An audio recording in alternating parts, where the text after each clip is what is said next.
Geocachomaniacs.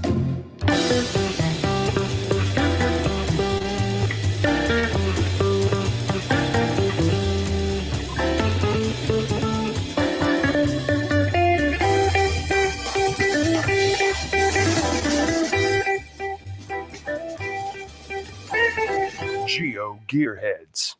Welcome to episode 347 of the GeoGearHeads. I'm Daryl W4, and Chris is not with us tonight. He's off vacationing, I guess we'll call it. It's nothing so much fun. He got tied up at work.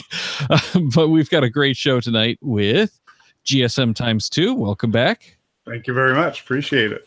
And Jamie, I think this is your first time on the GeoGearHeads. Completely first time. I'm so excited. So welcome. And we're going to be talking about Geodogs tonight. And, well, you might notice there's a couple of Geodogs in the frame. And, well, mine is not so much a Geodog, so he's napping.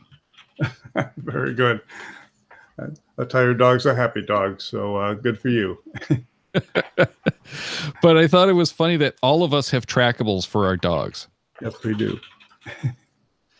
We'll drop links to those in the show notes. Okay. So you can you can check them out. And unfortunately, that's on my wife's account, and I don't have the tracking number handy, so I can't read that off. Well, I could read mine off if I could read Bella's off if you want. Yep. All right. Well, Scott, why don't you start? Okay, so this is Bellagio. It looks like Bella Geo, but she's so classy, it's Bellagio. And her caching code number is Mike Henry Boy Juliet X-ray David, or for those who go boating, it's Mary H Hotel Bravo Juliet X-ray Delta. You did a lot better with that than I would. I just read out the letters because I can't remember the phonetics. I had a previous career as a harbor patrol officer, and you did boating and police phonetics. So sure. Bilingual. Excellent. All right, Jamie. All right, so Percy, he is my geo traveling dog, and he is also trackable. Here's the little bandana he wears. I know this isn't going to do any good for any of the people listening, but for those watching, oops, the dog keeps pushing it, but I will go ahead and read it off. It is G as in geocaching, S as in snake, X as in X-ray, D as in delta, A as in alpha, B as in bravo, and that is how you can track Percy. All right. That is awesome, but I think Percy wants you to put it on. Do you want to wear it, buddy? He's like, that's mine. Yeah, he does. That is why he's pushing me. He does wear it to events and stuff like that. I was thinking about making a trackable shirt, for going caching, but we'll see. Maybe I still will. Because the bandana is kind of hard to read. Yeah, well, one of the funny things is that Fozzie loves this hoodie that Renee had gotten him back in California, even for those chilly nights. I think it's because it's like that thunder vest. But yeah. For Halloween, we got him one of those hot dog costumes, and he absolutely loves wearing that around. So it's just hysterical because he actually likes to wear things. I just find that unbelievable. Percy's the same way. It's hard to find clothes for his size, and those listening, he's a 70, 75-pound dog, so he's a big boy. It's hard to find clothes for him.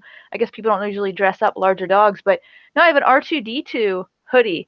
And when I take it off him to wash it, he is just bummed out. So yeah.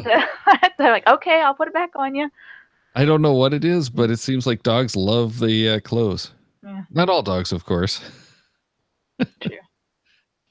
Well, let's get into some of the advantages of geocaching with a dog. And you guys are going to really have to help me out because Fozzie is not a geocaching dog.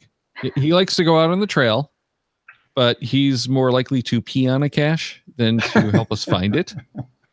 And if we've stopped for more than about 10, 15 seconds, then he gets very anxious, shall we say, either for a cookie or to get moving again.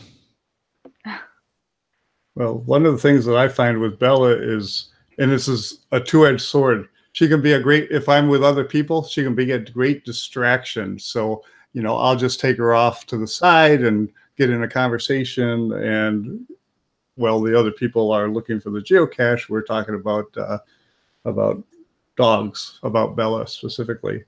And on the other edge of the sword is if I'm by myself, she attracts muggles and makes it a little more difficult. So what's your experience, Jamie? Yeah, he is not good at catching a scent, help me out at all. He's really good about walking around a different tree, like a different way that I go. Really good about tangling me up.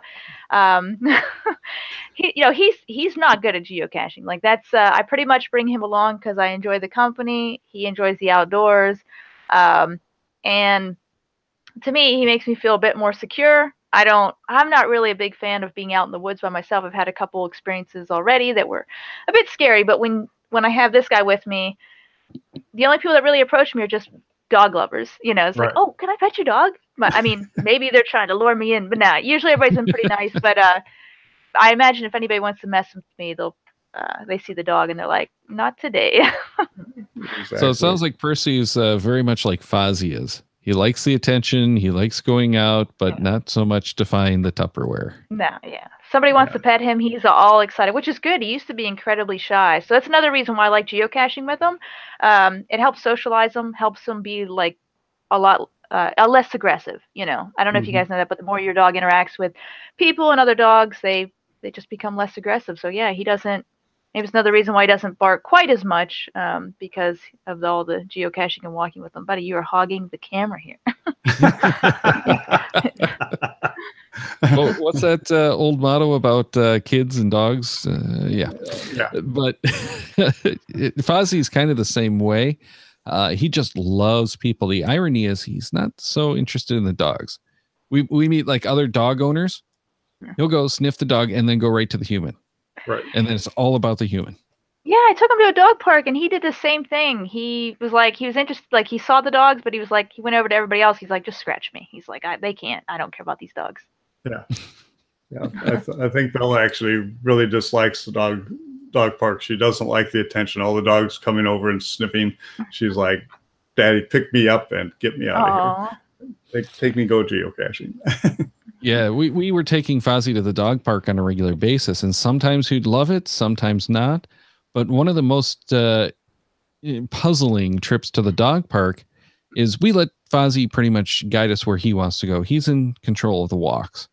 And he didn't want to go to either of the dog pens. He wanted to take the walking trail, and he didn't want off leash. He wanted to stay on leash, and he loves being on the leash.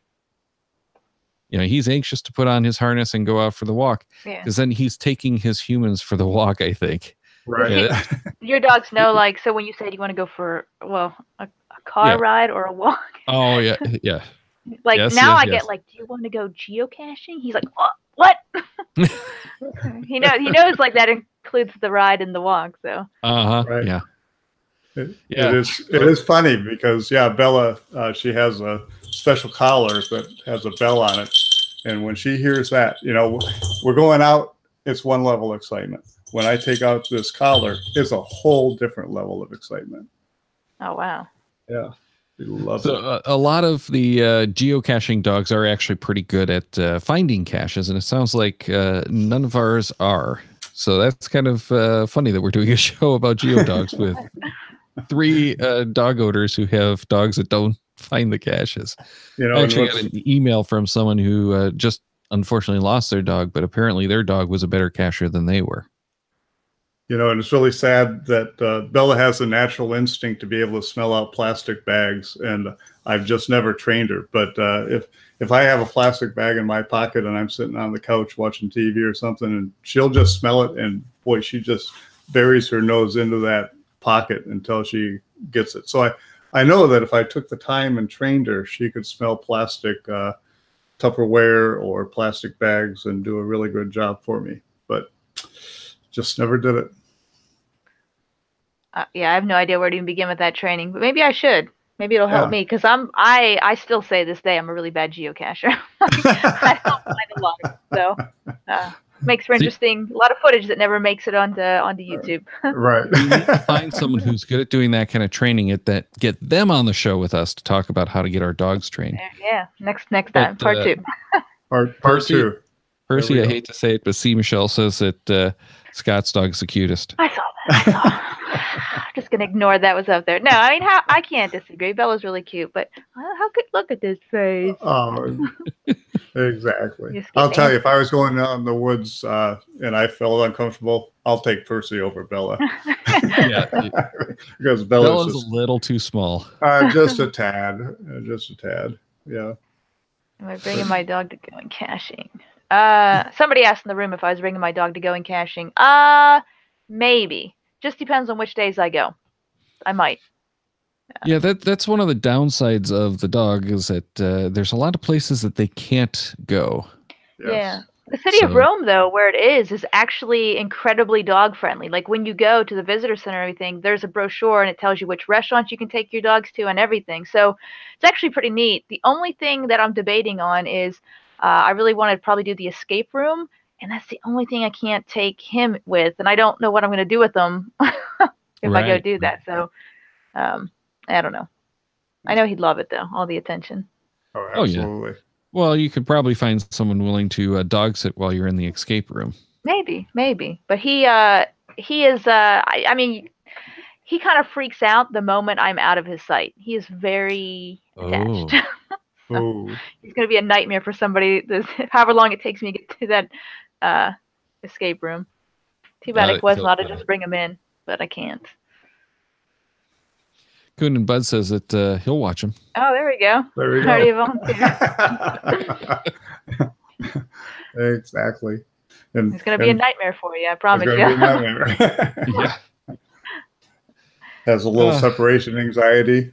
Definitely. Yeah. Bella, if I walk out, she'll sit at the door until I return. So. And that's the only reason I have him. I mean, I'm a foster failure. He was one of my fosters, and he would not let anybody like walk him just to see what he was like. He started to freak out the moment he was out of my sight. So. Well, they say when you're adopting cats or dogs, it's the animal that adopts you, not vice versa. No, he definitely chose me. The others, like, they were cool. They were like, yeah, I'll go see somebody else. I'll go live with them. Not him. He was not having it. No. You're his human. Yep. So what kind of disadvantages do you find having Percy with you? Well, he does draw a lot of attention. So, and that can get like, so if I am trying to be stealthy, I can't be stealthy with the dog. And then, even there was been a couple situations where, I mean, this is a dog. You would think he would be all excited to leave the trail and go head into the woods. But there's been times where we've been on the trail and I want to go off the trail to go find the geocache. Oh, he's done. And he just jumped off. For those that aren't watching the YouTube, he's out of the shot. He's like, I'm tired of this. But anyway, I'll try to leave the trail, and there's been plenty of times where he will put all 4 paws down and be like, I'm not going in those woods. And I'm like, you're a dog. And then people will come by and they're like, I'm like weird because here I am trying to yank this dog into the woods, like, let's go. And it's the attention I don't want. It's like, no, everything's good here. I'm not trying to I'm not trying to dish my dog, I promise. Just want to go find this Tupperware that's supposed to be over there. Yeah. So that doesn't make you any less weird, does it? No. Yeah. So like I said, he draws attention to me a lot, and he's got a lot of fur. So sometimes our trips will be cut really short because, he just gets hot, and for being a big dog, he just doesn't also want to walk a lot. Mm-hmm. And I can't just you got a cool situation with Bella there. You can just throw her in your backpack. I can't throw him. I actually was just looking at maybe getting a little wagon or something to attach to a bike, but maybe I can go longer that way. But. Yep. Yeah. See, I keep thinking about doing something like that because Fozzie would love it. Yeah, I think he would. They have those trailers for your bike where it's got the screened canopy.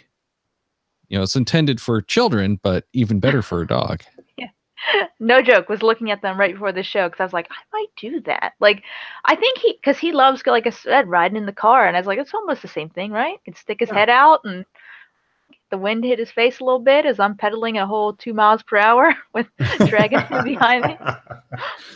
Or you could get a little stroller and push him around like a little baby and have people come up and say, "Oh, dog." Yeah.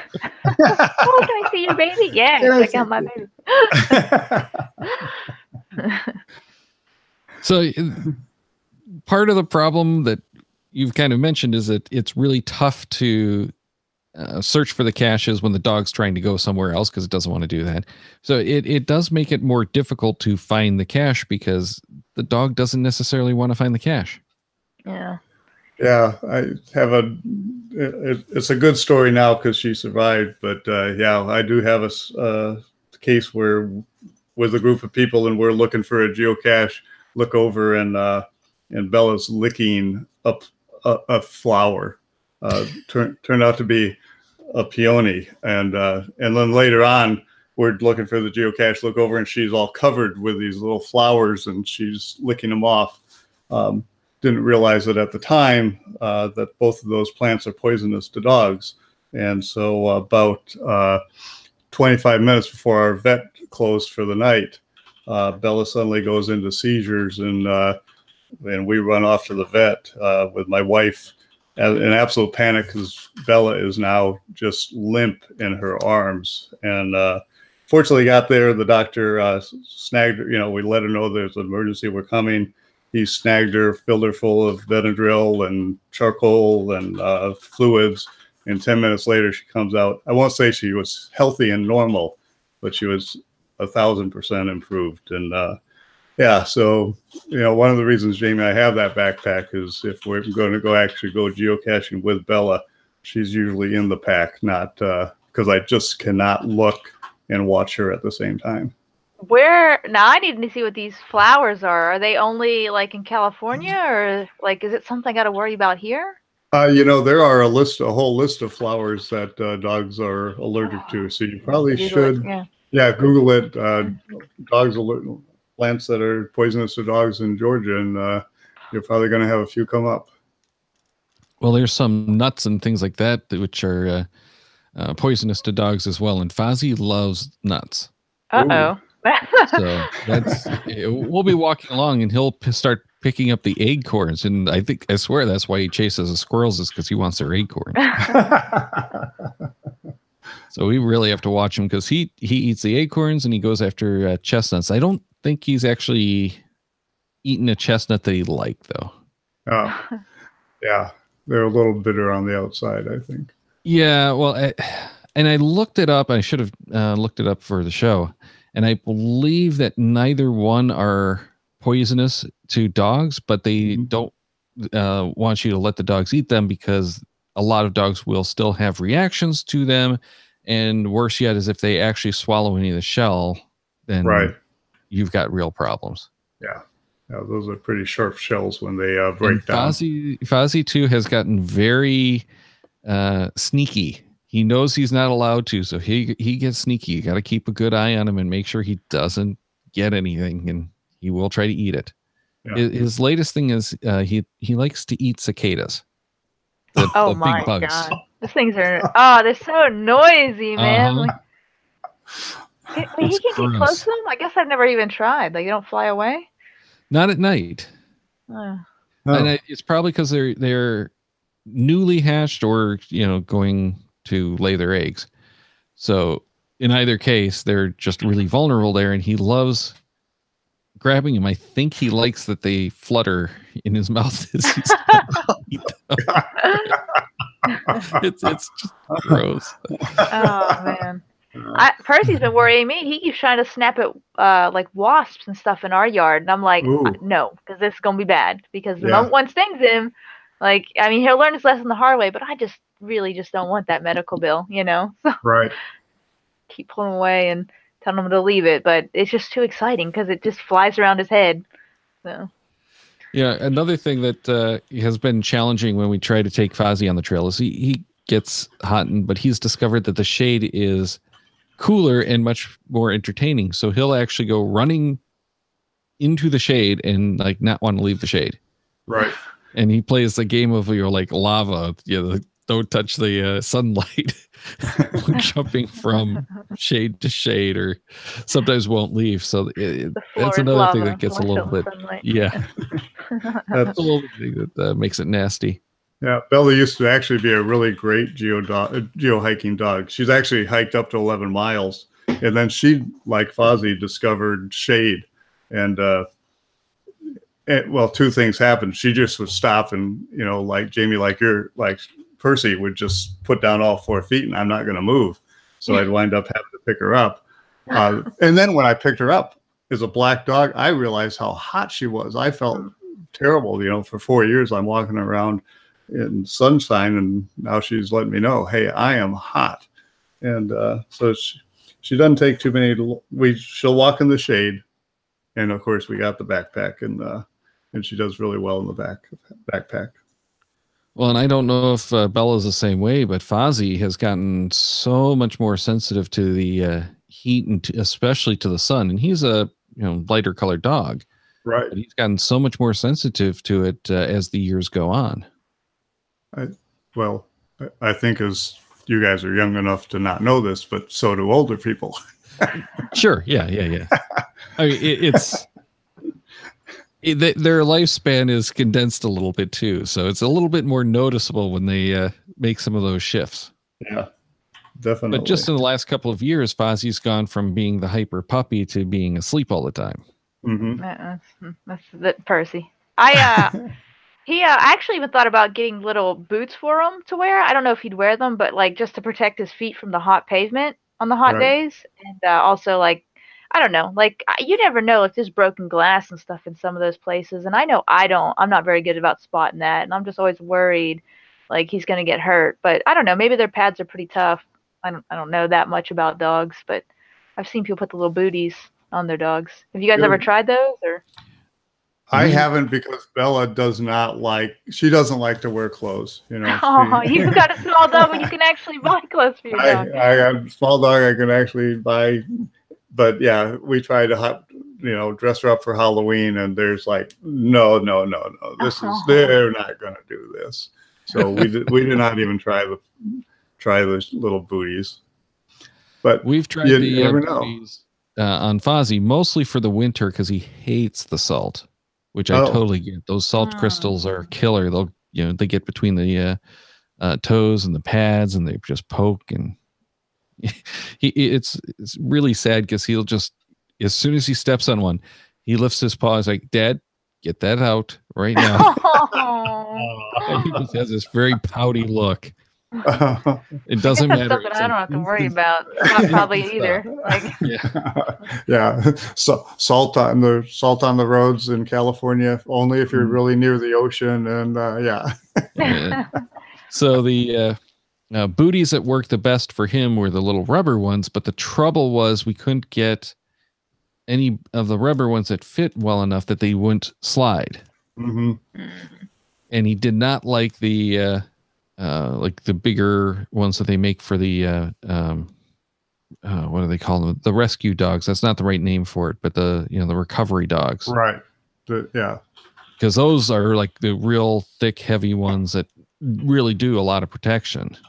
Right. And those didn't work for him at all. He didn't like them. He kind of liked the rubber ones until they started sliding. And then at that point, it's like, get these off of me. And you'd sit there, lift up the paw, shake 3 or 4 times, walk a little bit more, do the same thing with a different paw. So it was humorous to watch, but it's just like, get them off, please. How big is Fozzie? Fozzie's 21 pounds. Okay. Do you like Bella? I imagine like probably too tiny, but did you ever like put one of those packs on Fozzie to like maybe make him carry your maintenance stuff or your swag when you're going geocaching? No. Put him to work. No, we were doing the Pokemon Community Day, 2-3 weekends ago now, and someone actually had a Pokeball backpack on their dog. Wow. And they kept all of the supplies for the dog in there. But Fozzie probably would actually kind of enjoy that, though I don't know that he would enjoy the weight. And there was a ratio, but it's something ridiculously small. Like you can only put about half a pound for every 10 pounds of dog or something like that. Oh. Yeah. So because dogs are not good at carrying. So it's always made me a little bit nervous because he is probably big enough we could put things like treats in there, but I don't want to risk putting anything like water because that's probably going to be a little too heavy for him.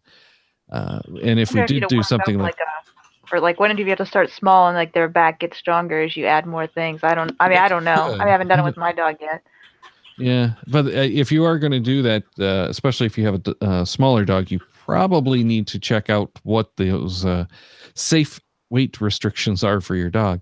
But if we did put the treats in there, I worry he's going to start, trying to like take his backpack off and get his own treats. Right.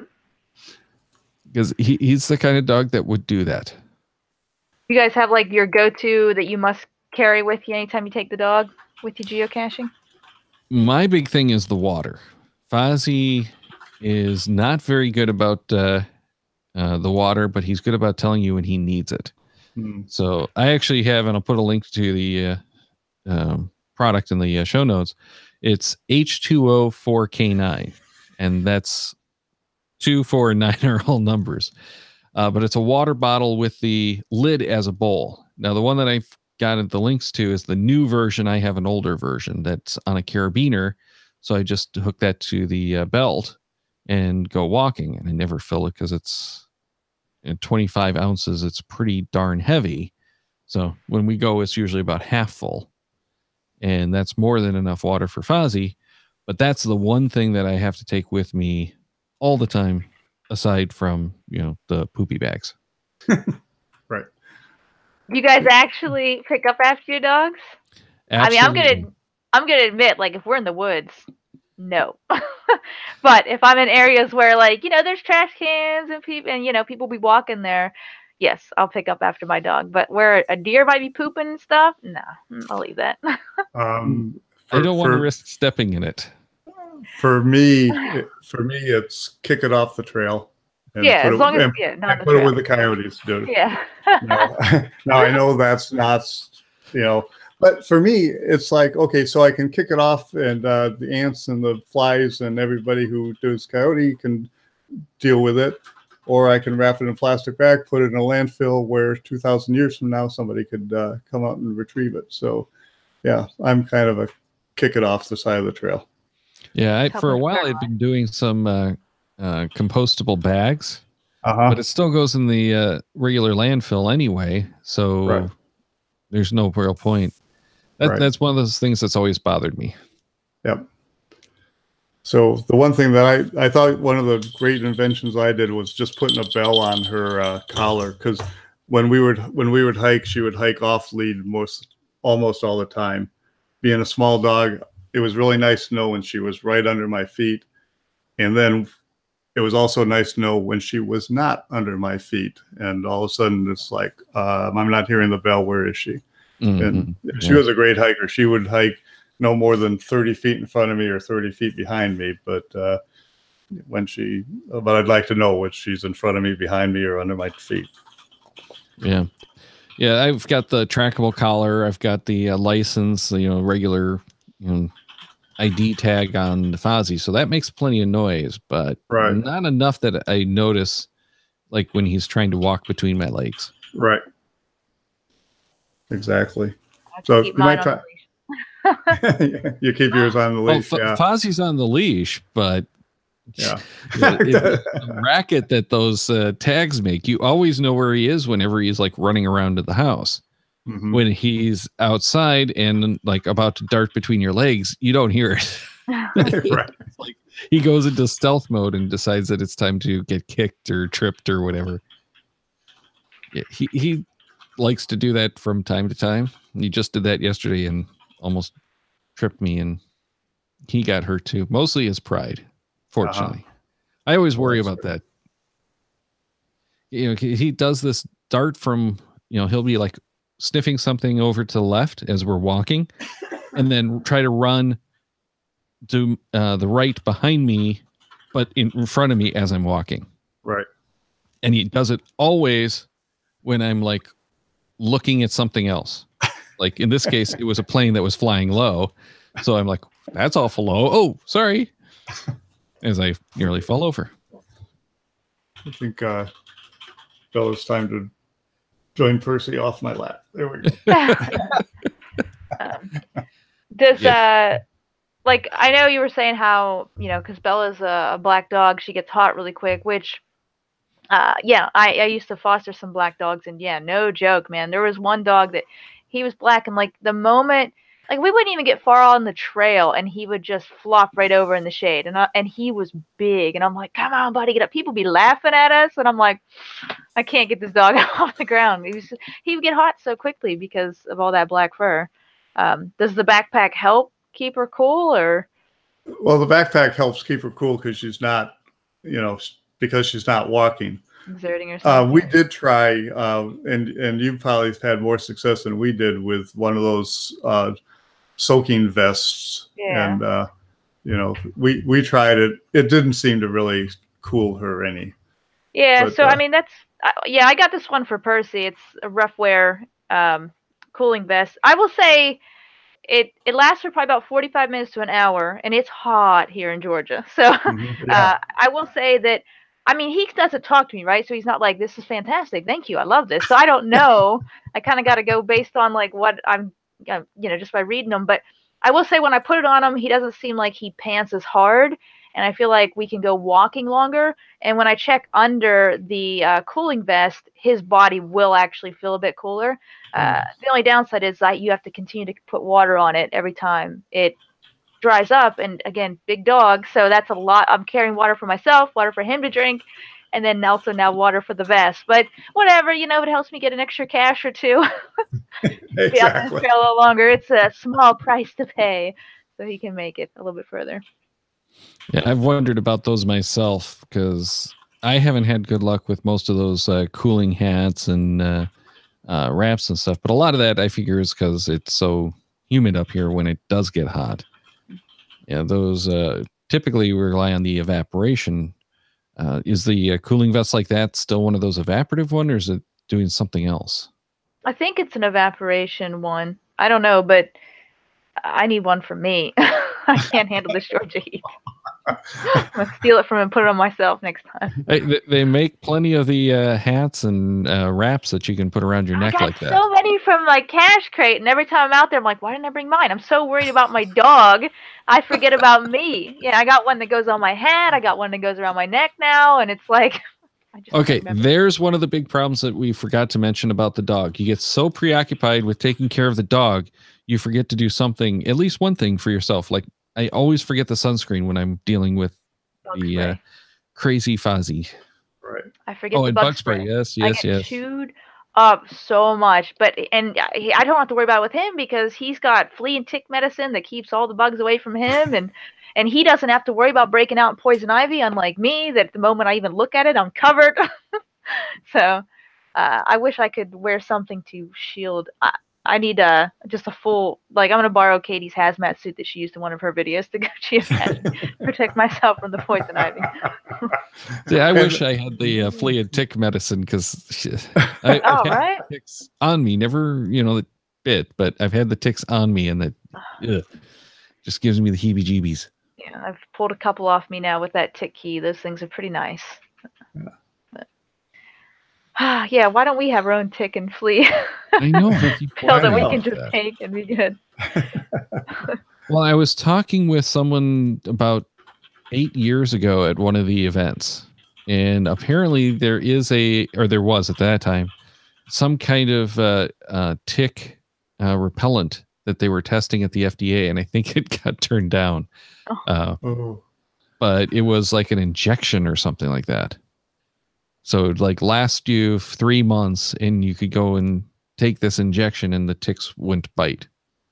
They wouldn't bite, or they would die. Because I mean, that's really what the tick medicine does. If they bite the dog, the ticks will die. There's two different types of the tick medicine now. Okay. There's the one that if they bite the dog, they die, and then there's another one, which is the one that we've got going now, and I can't remember the name of it. But apparently they'll die just from getting on the dog, but it keeps them from biting as well. It inhibits their impulse, but I think probably by just like getting them drunk. A dead flea never bites. Yeah, that would inhibit it. Yeah. Well, the risk is if it doesn't die quickly enough, then it could still bite, and die while it's biting, and you really don't want that. No. So yeah, the tick medicine has come so far these days that there's a lot of cool stuff that's happening, but you have to talk to your vet and find out which one works and they recommend, because there's a couple of them out there that one of the vets told me, don't use that stuff. We've seen too many dogs that react to it. Uh-oh. I just started my dog on a new one. Hopefully it wasn't that one. Well, your dog might be fine too. Oh, it's just they're telling you don't risk it because we've seen too many dogs with reactions. And I think it's probably just breaking out, essentially, rashes and whatnot, which is really not comfortable for dogs or cats or anything that has fur. I wish I could take my cats geocaching, but they one time putting them on a leash, that took them outside and they instantly flopped over in the grass, and they were like, no. I was at one of the Midwest Geo Bashes with a caching cat. Ooh. So cats can cache, just typically not so much. Well, let's talk about some of the other accessories, though, because this is where we get into the fun things, or like trackable tags. And the one that I was mentioning that Fozzie has is the GeoPets Academy Log My Dog tag, which you can get from geocaching.com shop for $5. Right. It's just a nice round little tag. And then Percy has the Log My Dog tag.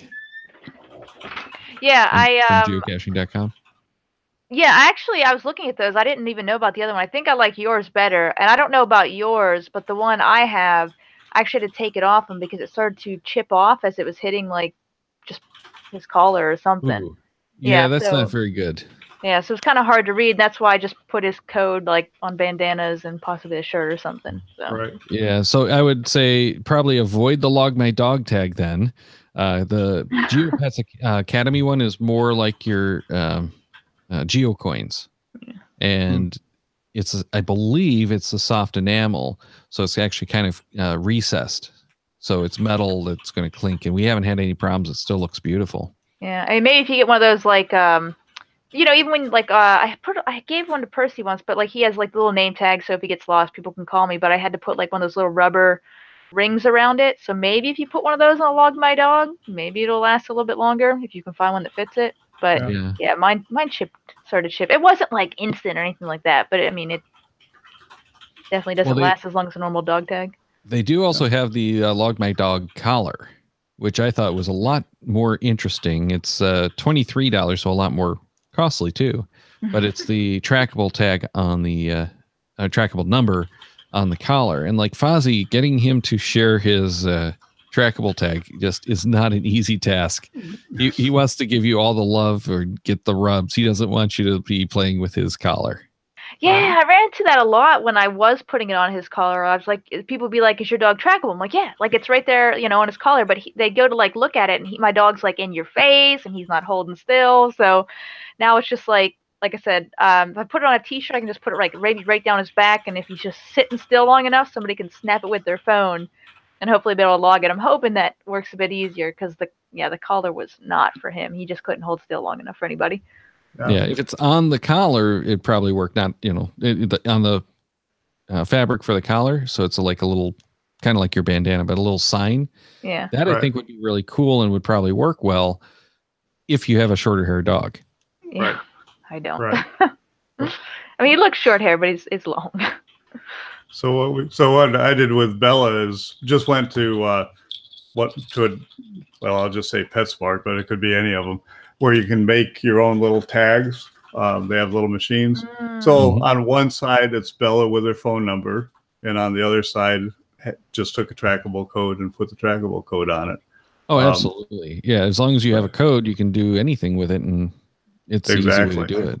Yeah, got the code, geocaching.com. And then like you guys are saying, got a new one. I've had this for 6 years or 7 years, and it's in perfect shape. It's metal and it works out really well. And then like you guys say, when I take her to an event, this just goes on the table as discoverable. I just should do that. That might be easier. I didn't even think about that. Right. Now, And here's she has a regular collar on for the leash.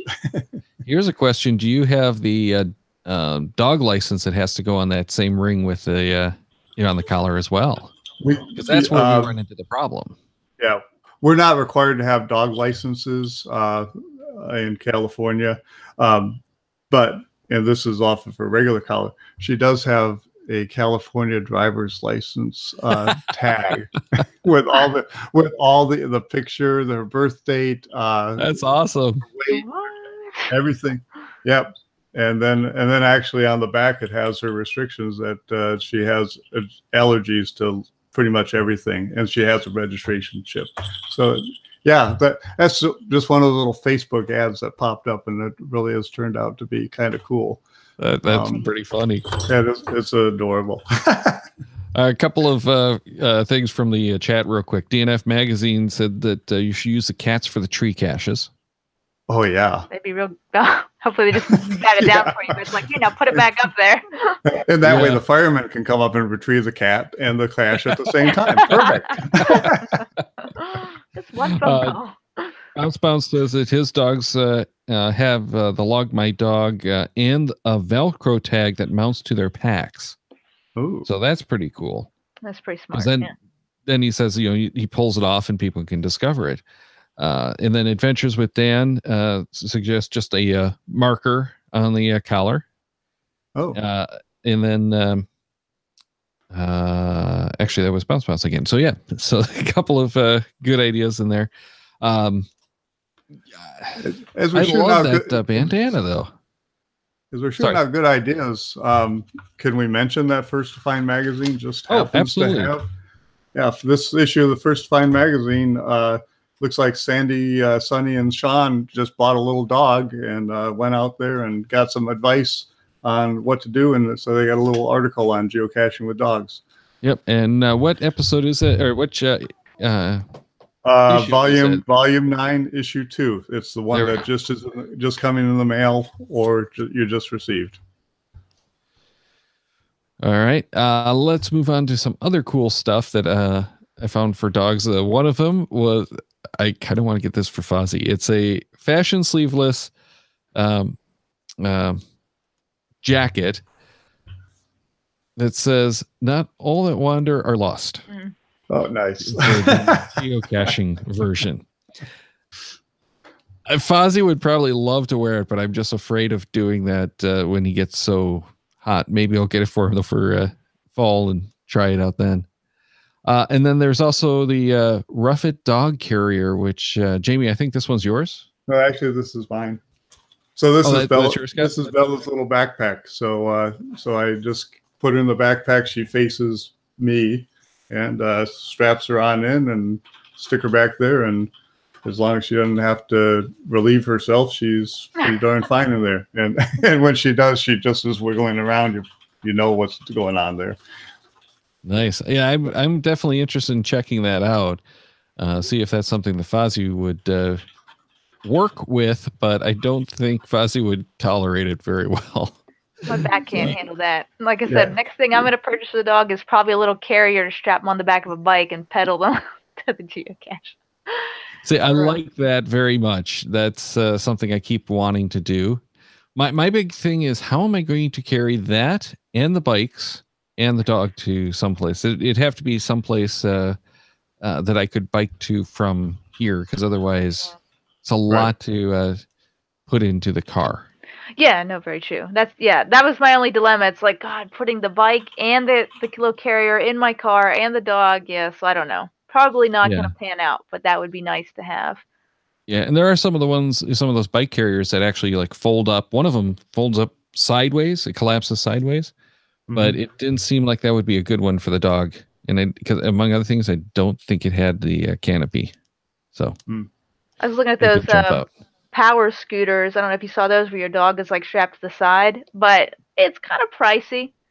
I haven't seen those. Yeah, they're cool. A little electric scooter that you just, for anybody of any age, and you're going to be really old, but yeah, you just kind of stand on the scooter, and it's a little bar Like you can do as many dogs as you want, and then the price starts to go up. So if you have like a whole sled team of dogs, you can strap them all on there, and basically you're powered by your dogs pretty much. But it still requires your dog to actually, want to move. So Right. I don't know. Like I kind of want to do it, but at the same time, will my dog be cool with it, or is he just going to be like no and flop down? And what happens when they have the squirrel that catches their eye and they go bolting sideways?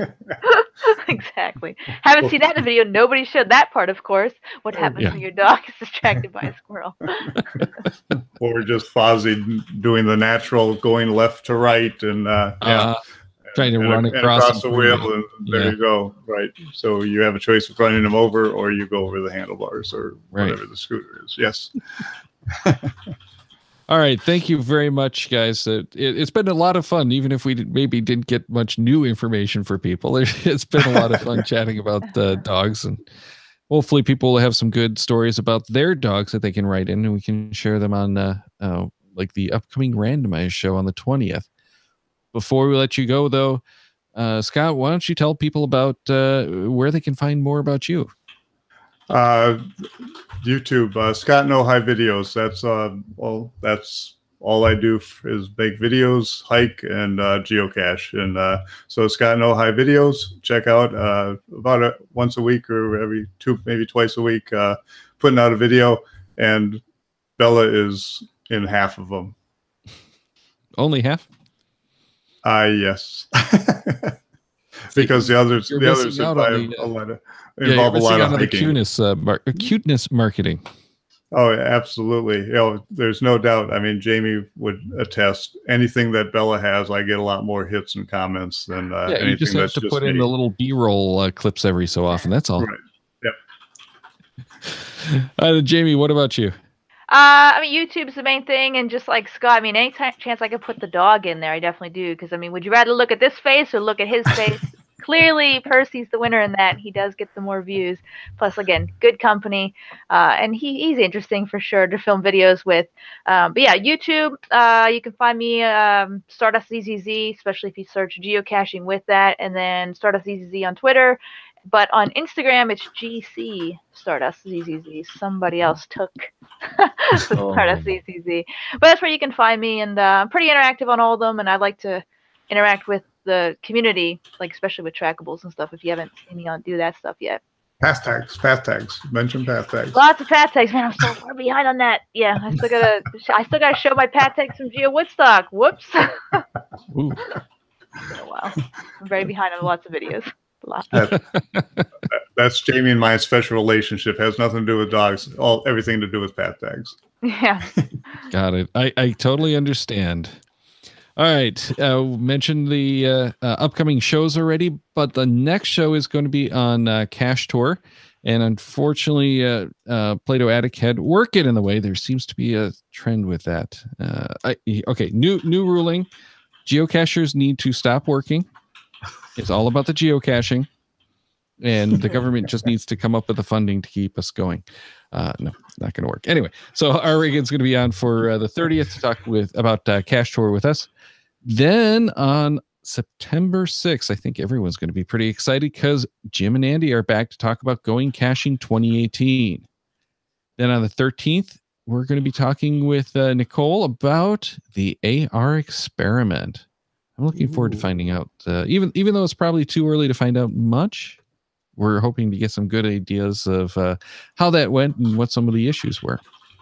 Then on the 20th is our next randomized show. And as everyone knows, that's the best time to get all of those little tidbits in. So if there's anything that you want us to talk about, any questions, anything that you found that you want to share, email geogearheads@cachemaniacs.com, and we can get those on that show. And you know what? We've been doing some giveaways there, so you might even get something cool for that. Check the Cachemaniacs website at cachemaniacs.com for more on the GeoGearHeads, including show notes for this and all of our episodes. We love hearing from our listeners, so leave us feedback by emailing geogearheads@cachemaniacs.com or through social media. Your support helps keep the Cachemaniacs shows coming. Please consider becoming a patron through the link on our website to support the Cachemaniacs shows. GeoGearHeads is produced by Chris Hoffenauer and Daryl Wanberg. This show is copyright 2018 by Daryl Wanberg. All rights reserved.